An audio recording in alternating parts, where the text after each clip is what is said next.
रात के 12 बज चुके थे। कमरे में गहरी खामोशी थी। सिर्फ पुराने पंखे की हल्की हल्की आवाज सुनाई दे रही थी। अलीना आईने के सामने बैठी बाल संवार रही थी। आईना बहुत पुराना था, चांदी के फ्रेम में जोड़ा हुआ, जैसे खुद कोई राज छुपा रहा हो। अचानक अलीना ने महसूस किया कि आईना कुछ अजीब बर्ताव कर रहा है। उसका अक्स उसकी नकल नहीं कर रहा था। पलकें देर से झपक रहा था और होंठों पर एक अजीब सी मुस्कुराहट थी जो अलीना ने नहीं की थी।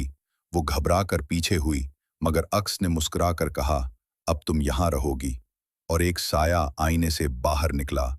एक हाथ आहिस्ता आहिस्ता आईने से निकला और अलीना को जकड़ कर अंदर खींच लिया। अलीना की चीख सुनाई दी, लेकिन जैसे ही वो आईने में समाई, सब कुछ खामोश हो गया। कमरा वही था, आईना वही था, मगर अब सामने जो लड़की खड़ी थी वो अलीना नहीं थी, वो अक्स था जो अब असली दुनिया में आ चुका था।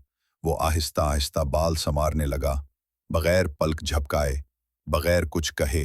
उसकी आंखों में जिंदगी नहीं, सिर्फ खालीपन था।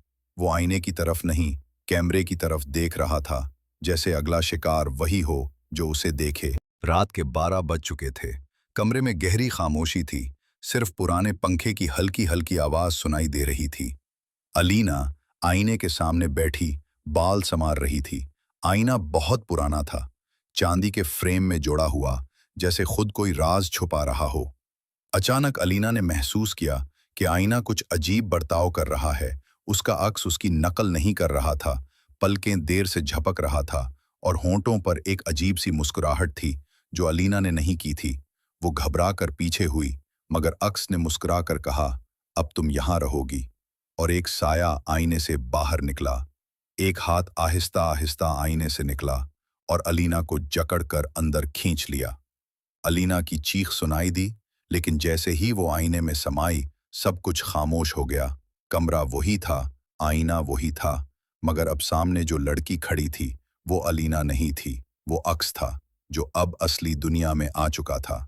वो आहिस्ता आहिस्ता बाल संवारने लगा, बगैर पलक झपकाए, बगैर कुछ कहे। उसकी आंखों में जिंदगी नहीं, सिर्फ खालीपन था। वो आईने की तरफ नहीं, कैमरे की तरफ देख रहा था, जैसे अगला शिकार वही हो जो उसे देखे। रात के 12 बज चुके थे। कमरे में गहरी खामोशी थी। सिर्फ पुराने पंखे की हल्की हल्की आवाज सुनाई दे रही थी। अलीना आईने के सामने बैठी बाल संवार रही थी। आईना बहुत पुराना था, चांदी के फ्रेम में जोड़ा हुआ, जैसे खुद कोई राज छुपा रहा हो। अचानक अलीना ने